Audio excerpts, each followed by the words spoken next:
I'd like to begin with a bit of a reminder that seems to be lost among mainstream narratives surrounding refugees, asylum seekers, and migrants, not only in this country, but around the world. And it's a simple reminder, and here it is.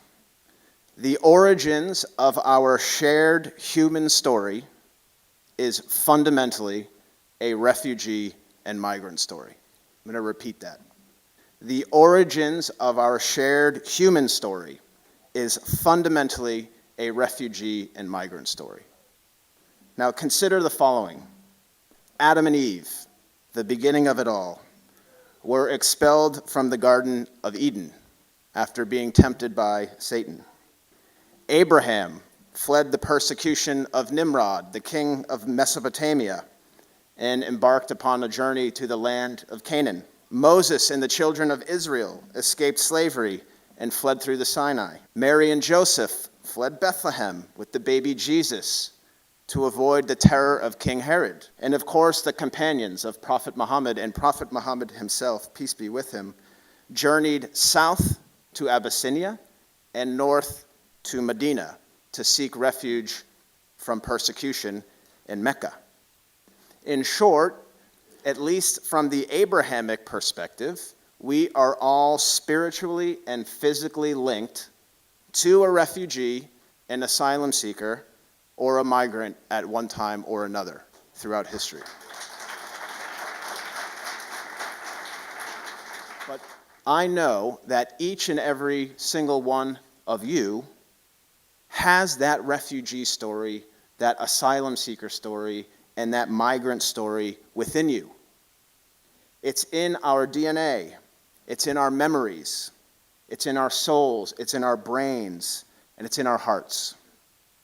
We just need to find it, to rekindle it, to allow the spirit of our ancestors and our Creator to live through us in our actions as a sake of remembrance for them. But amidst these horror stories, we have stories of humanity, which is why we're here today. We are here to celebrate our common humanity. Stories of human beings reaching out to one another, giving a helping hand, opening doors, providing opportunities, breaking bread with one another, giving a simple smile to people. And I believe Prophet Muhammad, peace be with him, said that even a smile is an act of charity. And even more than that, giving someone a hug, embracing them with the message and the spirit of peace. So for the purpose of this talk, I want to push us a little bit further, because we're all on the same page. We all want to embrace humanity and welcome these people into the fold of our communities. Let us focus on what we should do when they're here. What should we do? What are the hopes? What are the constructive projects that we can engage in when they are here? So hopefully you can leave here with some lessons. Now, I'm going to talk about 3 issues pertaining to the life of Prophet Muhammad. And the first has to do with Bilal ibn Rabah, one of the most significant companions of Muhammad. For those who may not be familiar with Bilal, Bilal was from Abyssinia, which is in northeast Africa, present-day Ethiopia. He was a black man, and he was enslaved. And he was living in Mecca in a time where racial equality was absolutely frowned upon. Society was clicking only on tribal identities. What tribe you belong to would determine your place in society. Now, Muhammad embarked on a revolutionary project of taking someone like Bilal, not just tolerating Bilal, right? Not just tolerating Bilal, but elevating Bilal to a prominent position of the muezzin, the person who calls Muslims to prayer, right? So when we think about how Muhammad approached a man who was a migrant, enslaved migrant, he was fundamentally challenging people to think differently. Fundamentally challenging them. And I often think about Muhammad in this time. You know how easy it would have been for him to please his enemies by just saying, I'm not going to be racist. They would have liked that. But he took the hard way. He said, no, we are all children of God. We are all created equal. Right? So when Muhammad started allowing Bilal into this space, it wasn't merely an act of non-racism. Right? Again, if we were going to go through this exercise, if I asked everyone in here, who is a non-racist, put your hand up. Most people in here would consider themselves to be non-racist. But Muhammad was not merely a non-racist. He was an anti-racist. There's a big difference. An anti-racist is someone who actively takes measures to promote racial equality and to take down those structures and barriers in society that promote racial superiority. So when we're welcoming refugees, asylum seekers, migrants in, don't just tolerate them.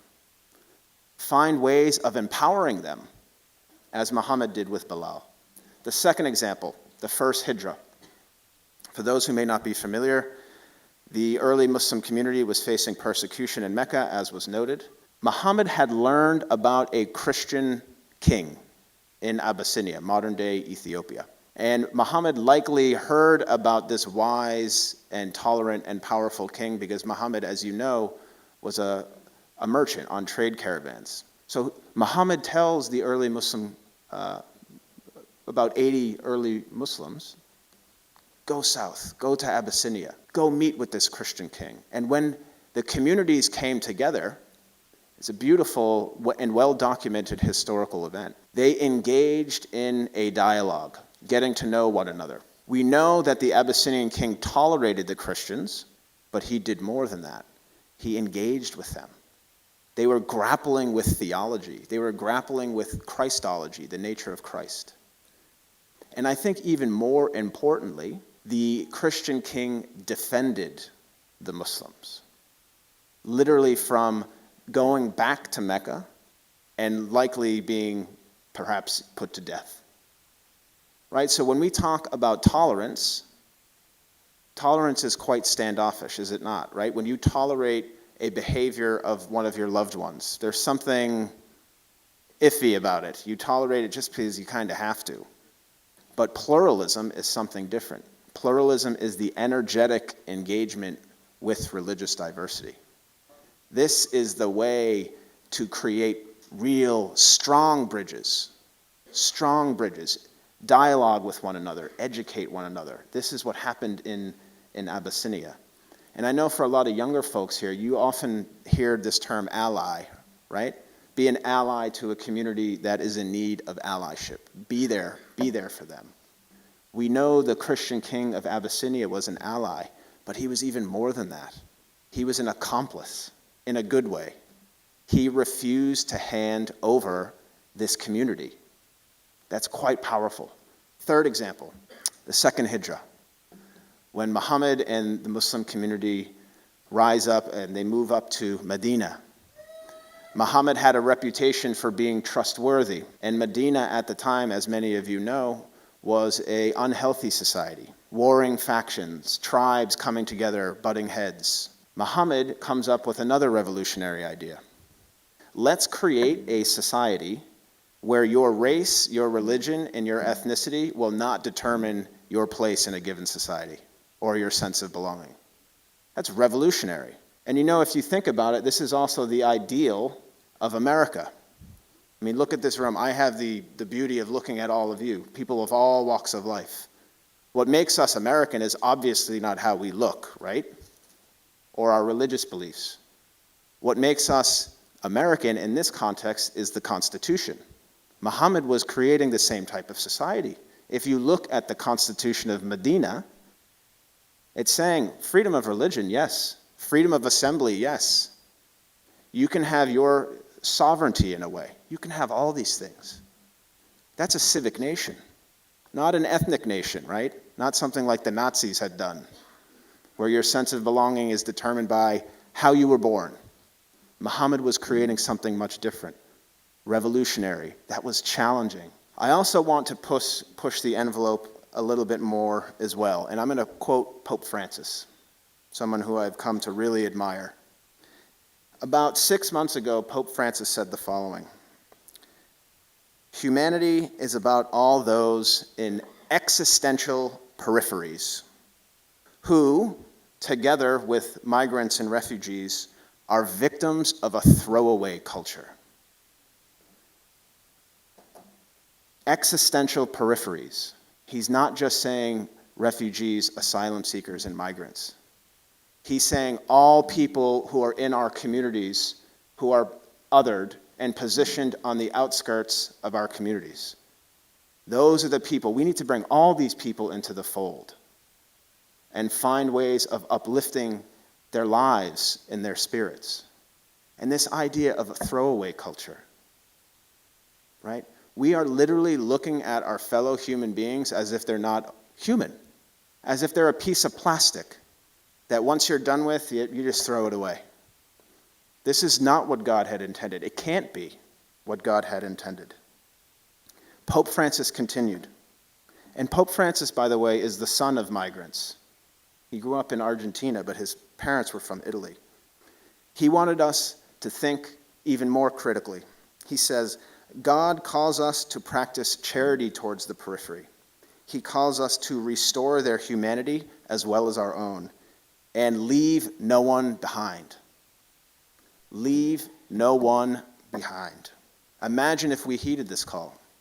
Leave no one behind. And it's a bold commandment and a challenging one.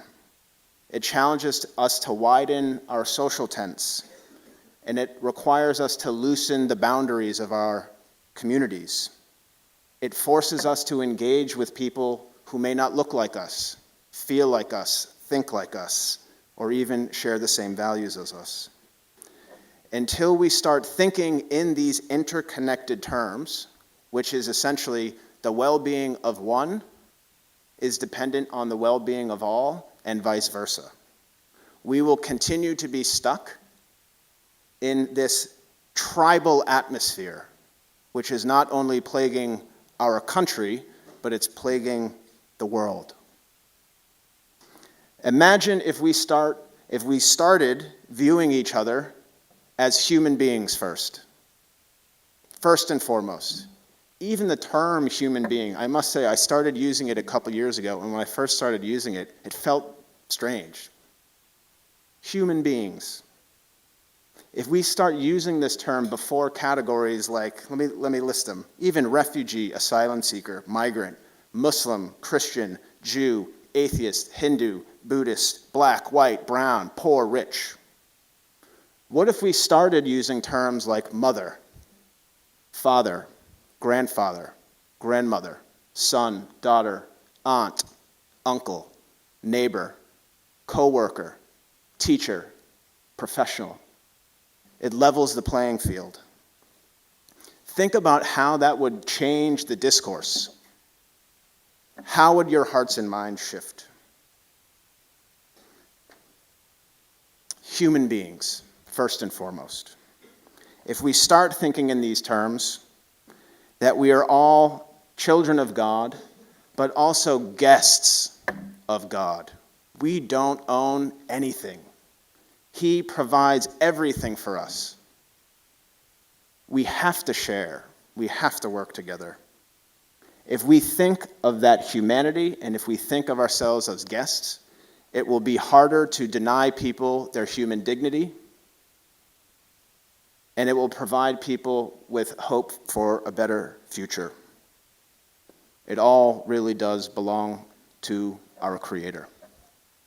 Thank you all, and God bless.